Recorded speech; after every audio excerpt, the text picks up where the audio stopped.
Hello fellow kayak fishermen. I just picked up this Journey SS by Dolphin, 12-foot fishing kayak. But what I want to show you is the seat I made by just an old standard life jacket, and I ran down to Dick's and picked up this chair, little folding chair. I guess you could use them in a canoe or like a stadium seat or something like that, a bleacher seat. Anyway, what I did, I just wrapped the strap from the life jacket around the chair and secured it on the straps that are the adjustment straps for the seat, and it's very secure, very comfortable.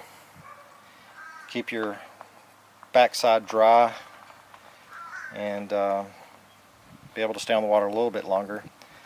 The kayak I had before was a 10-foot and got a little bit of water in there. It didn't sit as deep as this one. This is kind of a hybrid kayak. That's why I got this one. Kind of sit down in it a little bit better. Anyway, yeah, I was just going to show you that seat.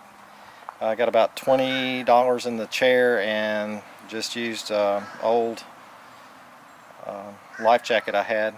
I don't know, probably had $5 or $6 in that old life jacket.